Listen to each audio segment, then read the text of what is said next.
Good morning dear students. Gayatri Vidya Mandir उच्च माध्यमिक विद्यालय सांसद के यूट्यूब चैनल पर आप सभी का पुनः हार्दिक स्वागत। आज हम 12वीं क्लास एग्रीकल्चर केमिस्ट्री का छठा पाठ पढ़ने जा रहे हैं। उस पाठ पर आधारित 5 वीडियो रिलीज हो चुके हैं। आज छठा वीडियो है। आज इस वीडियो लेक्चर के अंतर्गत आप देखोगे ईसी व ईएसपी क्या होते हैं, लवणीय मृदा, डायरेक्ट इंडायरेक्ट किस प्रकार से फसलों पर इफेक्टेड करती है, उनको अपन डिस्कस करेंगे। पहले आज देखते हैं अपन विद्युत चालकता। विद्युत चालकता मतलब किसी भी कंपाउंड में विद्युत धारा प्रवाहित होने की क्षमता। कोई भी पदार्थ में विद्युत धारा प्रवाहित हो रही है तो कंपाउंड क्या कहलाएगा, विद्युत का चालक, और बाकी क्या होता है, कुचालक। और जो विशेष कंडीशन में उसमें धारा प्रवाहित होती है वो क्या होता है, अर्धचालक। इनके बारे में आपने 10वीं क्लास में देख रखा होगा और आप जानते भी कुचालक क्या होता है, सुचालक क्या होता है, अर्धचालक क्या होता है। और वैसे देखें तो 11th में भी आपने थोड़ा बहुत पढ़ा है। देखिए विद्युत चालकता, इलेक्ट्रिकल कंडक्टिविटी, जिसको संक्षेप में बोलते हैं ईसी।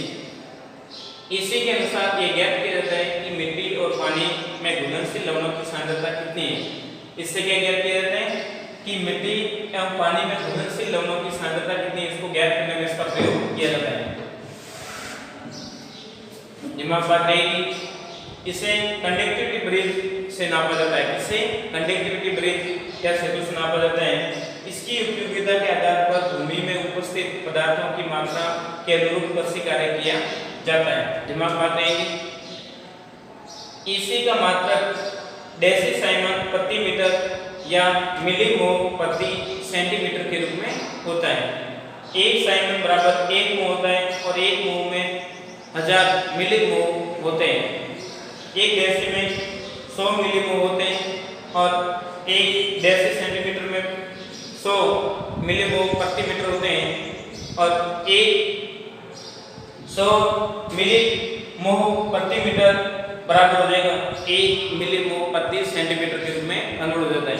तो आप जानते हो 1 किलोमीटर में 1000 मीटर होते हैं, 1 मीटर में 100 सेंटीमीटर होता है और 1 सेंटीमीटर 10 डेसीमीटर होते हैं।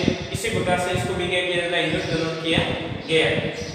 अब आपको बात करें इसी कैसे ज्ञात करते हैं, पीसी पीएस कैसे ज्ञात करते हैं। पीएस मीटर के समान इसी ज्ञात करने का प्रोसेस होता है।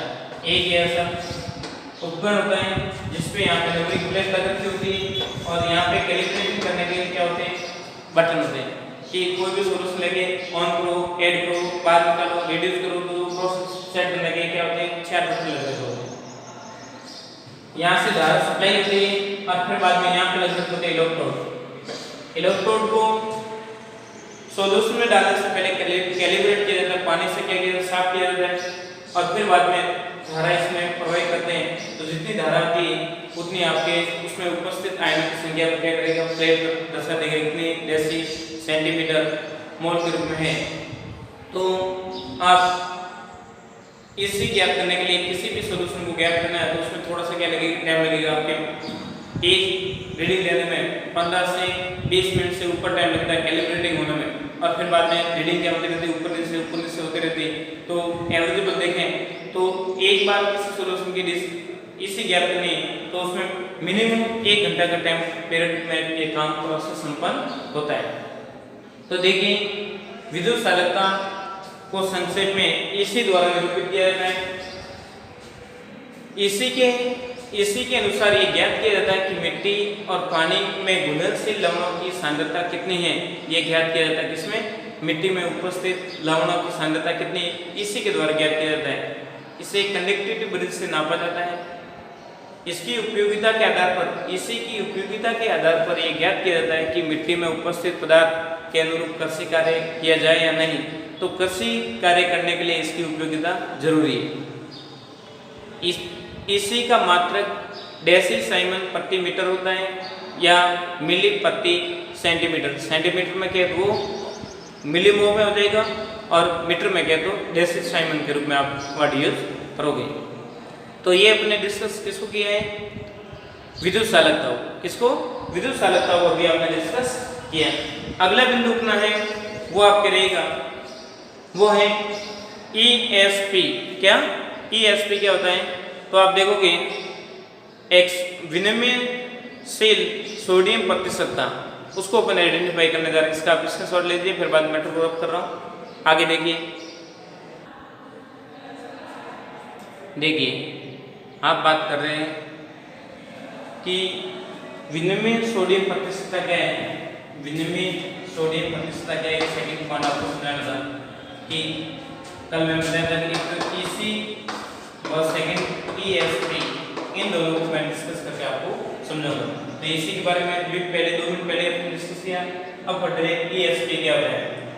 विनिमय सोडियम प्रतिशतता, एक्सचेंजेबल सोडियम परसेंटेज, जिसको संक्षेप में बोलते हैं ESP। दिमाग बात रहेगी, किसी मध्य विलयन के कुल धनायन विनिमय क्षमता में सोडियम की संतृप्त अंश की मात्रा को ही प्रतिशत विनिमय सोडियम प्रतिशतता कहते हैं, या ESP। दिमाग बात रहेगी, कुल मध्य में धनायन विनिमय क्षमता में सोडियम का कितना अंश है, वो उसकी क्या कहलाएगी, सोडियम प्रतिशतता। दिमाग बात रहेगी कि किसी मध्य विलयन के कुल धनायन विनिमय क्षमता में सोडियम की संतृप्त प्रतिशत अंश ही क्या कहलाता है, ESP कहलाता है। ESP ज्ञात करने का प्रोसेस क्या रहेगा, एक्सचेंजेबल सोडियम की मात्रा, सोडियम कितना परसेंटेज है उसको निकालना है, ESP निकालना तो सोडियम की मात्रा बटा कुल धनायन विनिमय क्षमता इनटू 100। तो इसके अकॉर्डिंग अपन निकाल सकते हैं बस के लिए। ESP का मान 15 है, तब मध्य की पीएस 8.5 होगी, जो कृषि कार्य के लिए थोड़ी बहुत उपयोगी होती है, कृषि कार्य के लिए सही रहती है। परंतु ESP का मान 15 से उससे तब मध्य की पीएस 10 से अधिक हो जाएगी, अधिक सारी हो जाएगी मध्य, और वो कृषि कार्य के लिए क्या हो जाएगी, अनुपयोगी। कृषि कार्य के लिए क्या होती है, अनुपयोगी हो जाती है, उस पर अपन कृषि कार्य नहीं कर सकते हैं। तो ये अपने डिस्कस किया है किसको, ESP को। पुनः एक बार देखिए, ESP का पूरा नाम बताइए तो क्या कहोगे, एक्सचेंजेबल सोडियम परसेंटेज या विनिमय सोडियम प्रतिशतता।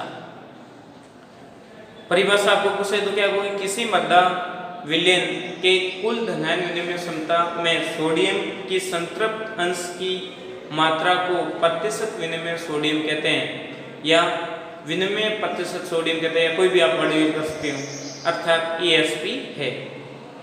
दिमाग बात रहेगी, फॉर्मूला लिख दोगे, फिर बाद में कितनी मात्रा मध्य कृषि कार्य के लिए ESP कृषि कार्य के लिए उपयोगी और कितनी नहीं, तो उसको आप रिप्रेजेंट करके देखोगे। तो ये 2 टॉपिक आपको बताया, डायरेक्ट इनडायरेक्ट आपको कहीं कहीं आप पूछ जाएंगे, और 1 नंबर के लिए आपको पूछते फुल फॉर्म ESC की क्या फुल फॉर्म है, ESP की क्या है, तो दिमाग बात रहे, ध्यान दें। अभी आगे अपन पढ़ेंगे वो लवणीय मृदा की कैटेगरी को, अलग अलग कैटेगरी में लवणीय मृदा को विभाजित कर रखा है, और फिर बाद में अपन आएंगे लवणीय मृदा का पौधों पर क्या प्रभाव, उसको अपन डिस्कस कर रहे हैं। पहले इसका शॉर्ट ले लीजिए। देखिए, केंद्रीय मृदा लवणता अनुसंधान संस्थान करनाल हरियाणा ने लवण मृदा प्रभावित को 2 कैटेगरी में डिवाइड कर रखा है। इसने आपको प्रश्न कई बार पूछते हैं कि लवणीय मृदा अनुसंधान केंद्र कहाँ पे स्थित है, या केंद्रीय मृदा लवण अनुसंधान केंद्र कहाँ पे स्थित है, तो आपके वेरी वेरी इंपॉर्टेंट दिमाग बात है, कहाँ पे स्थित है, हरियाणा, करनाल हरियाणा। दिमाग बात रहेगी कि केंद्रीय मृदा लवणता अनुसंधान संस्थान कहाँ स्थित है, तो हरियाणा। कहाँ है, हरियाणा में भी कहाँ, करनाल। ने लवणीय मृदा को 2 कैटेगरी डिवाइड कर रखा है, एक तो लवणीय मृदा और दूसरी क्षारीय मृदा। लवणीय मृदा क्या होती है, वह मृदा जो जिप्सम को छोड़कर अन्य विलेय उदासीन लवण जैसे सोडियम, मैग्नीशियम, कैल्शियम, इनके क्लोराइड या सल्फाइड लवणों से युक्त मृदा को क्या बोलते हैं, क्षारीय मृदा। लवणीय मृदा जिनकी पीएच 8.2 से कम हो, EC 7 डेसीसीमेंट प्रति मीटर हो, और ESP का मान 15% से कम हो। और इधर वाले को क्या रहेगी आपके क्षारीय मृदा, वे मृदा जिनमें विनिमय सोडियम या सोडियम बाइकार्बोनेट, सोडियम कार्बोनेट या सल्फेट लवणों की प्रतिशतता अधिक हो, कुल मिलाकर सोडियम की प्रतिशतता अधिक हो, pH 8.2 से अधिक होती है, EC सीमा रहित होती है, तथा ESP का मान 15% से क्या होगा, अधिक। इस प्रकार की मिट्टी क्या हो जाएगी आपके क्षारीय मृदा। लवणीय मृदा और क्षारीय मृदा को कर्नाल द्वारा किस प्रकार से रिप्रेजेंट कर रखा है। तो आपको प्रश्न पूछते हैं कई बार, तो आपको ध्यान दें किस प्रकार से इसकी मात्रा इतनी होती है और इसकी मात्रा इतनी होती है, दिमाग बात रहेगी। अब अपन डिस्कस करेंगे वो अगला अपना बिंदु रहेगा मृदा क्षारीयता लवणता का मृदा एवं पौधों पर क्या प्रभाव पड़ता है, उनको अपन डिस्कस करेंगे, जो अपने काफ़ी टॉपिक इम्पोर्टेंट है और एग्जाम की दृष्टि से भी आपके अच्छी स्कोरिंग करने वाला टॉपिक है। इसमें 6, 7, 10, 12 पॉइंट दे रखे हैं। आपको कई बार प्रश्न एग्जाम में पूछते भी हैं और कहते हैं कि मतलब क्या इफेक्ट होता है क्या नहीं होता है, तो आपको ध्यान दें। तो देखिए पहले आप इसका स्क्रीनशॉट ले लीजिए, फिर बाद में उस मैटर पे एंटर कर रहा हूँ।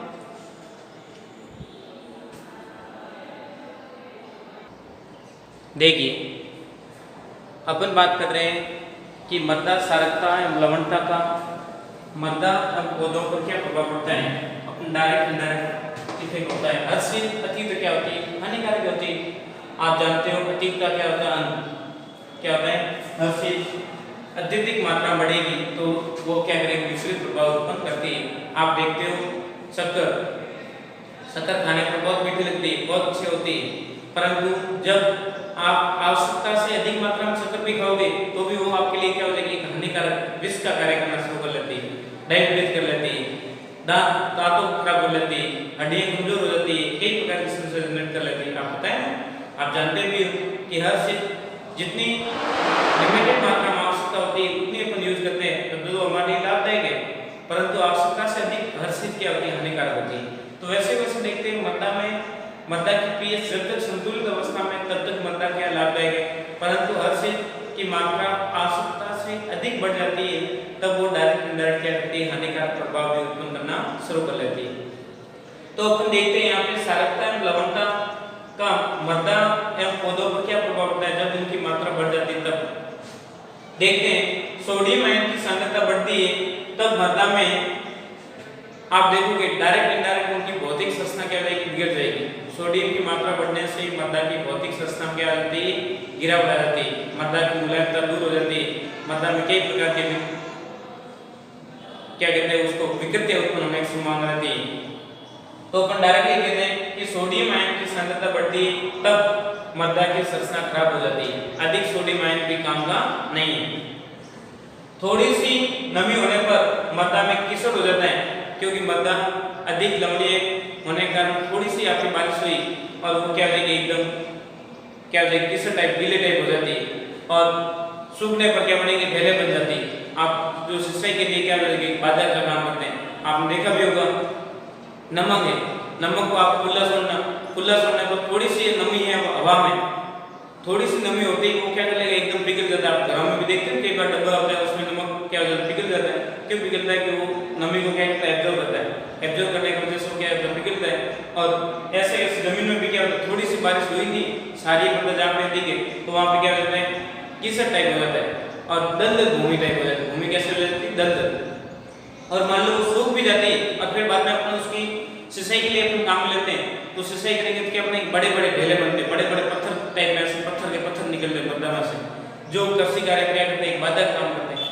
क्या करेंगे, कृषि कार्य को अपन सामान्य जुताई नहीं कर सकते ना, बड़े पत्थर है, फिर बाद में उस पर वापस क्या घुमाना पड़ेगा, अलग अलग प्रकार के कंडे डाल के फिर बाद में उसको पत्थरों को छोटे छोटे सूक्ष्म कणों में क्या करना पड़ता है, तोड़ना पड़ता है।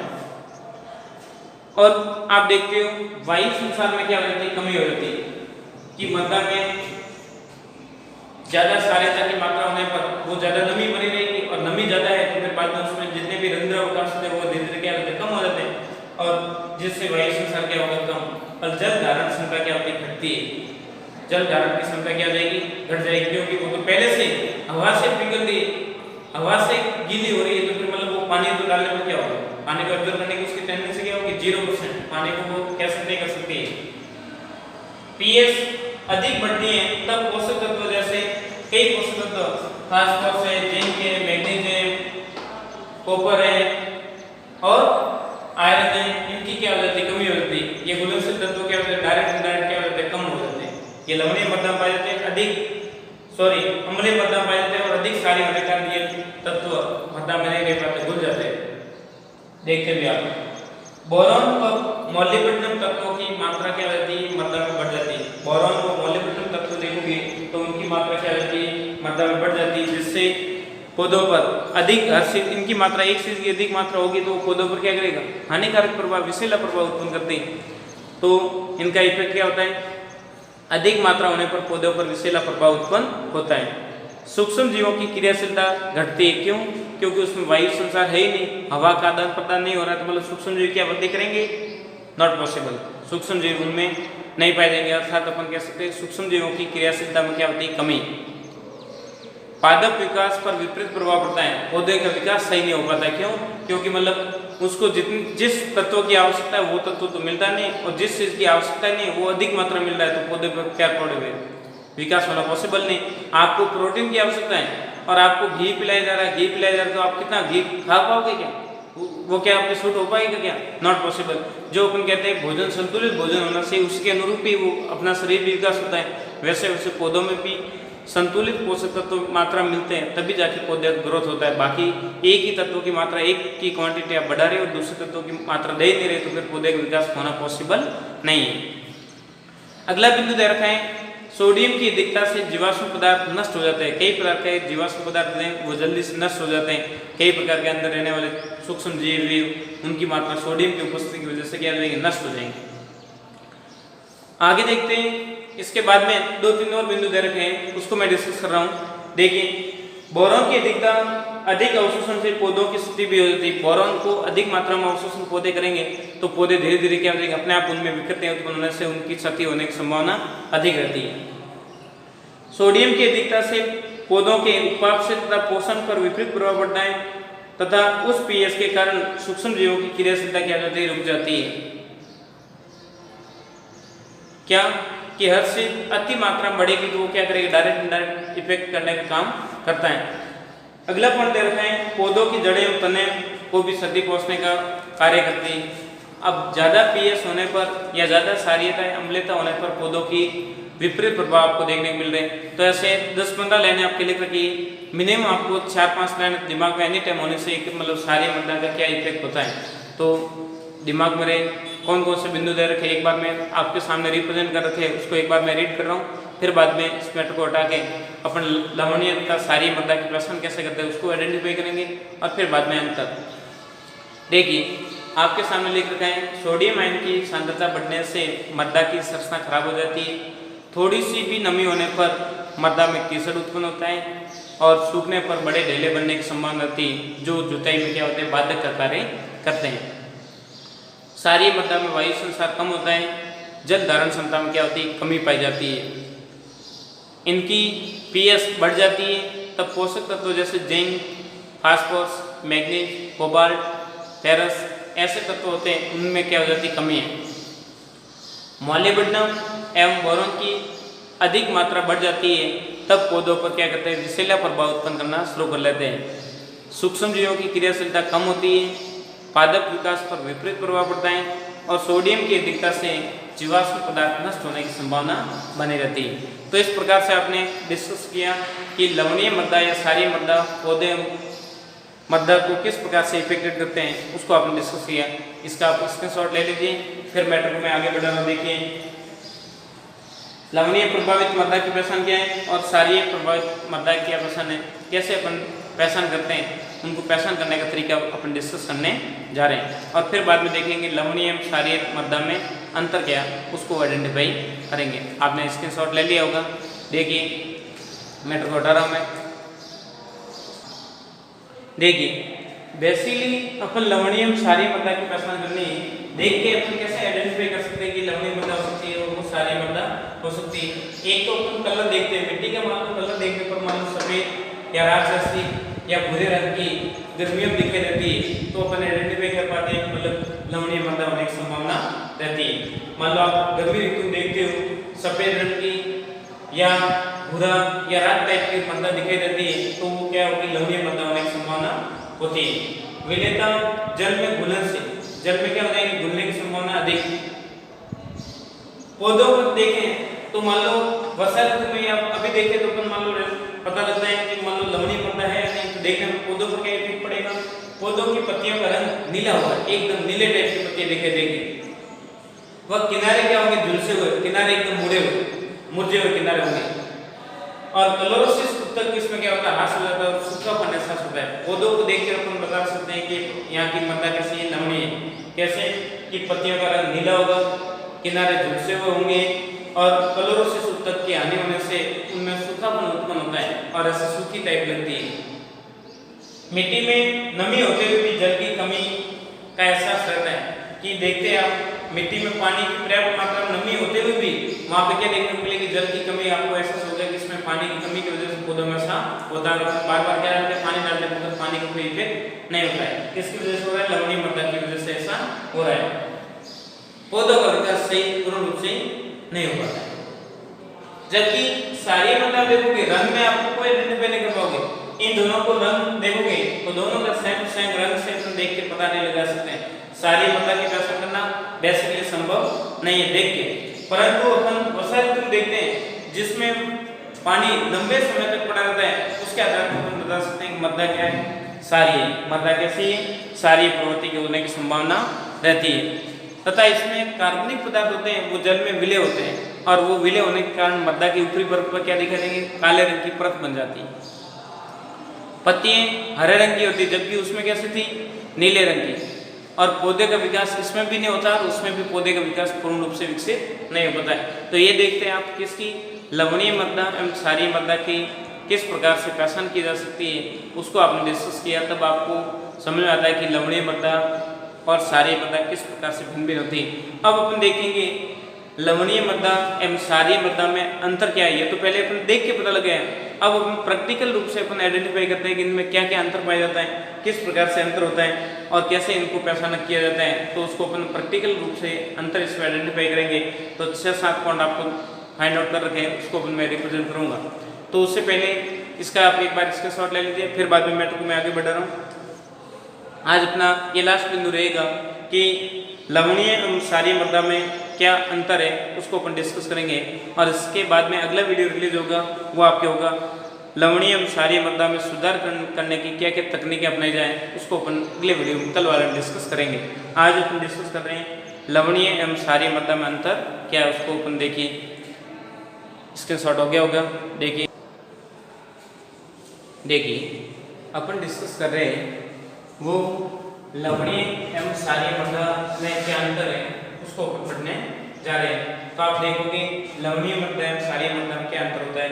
अपन तीन तो नॉर्मली आपके दिमाग में है कि इसको अपन ने देखा भी था किसमें कि अभी 2 मिनट पहले जो आपने मृदा संस्थान ने लवणीय मृदा को 2 कैटेगरी में डिवाइड किया, तो उसमें आपके ये पॉइंट आपके मेंशन किए हुए थे, तो आपको भी पता होगा।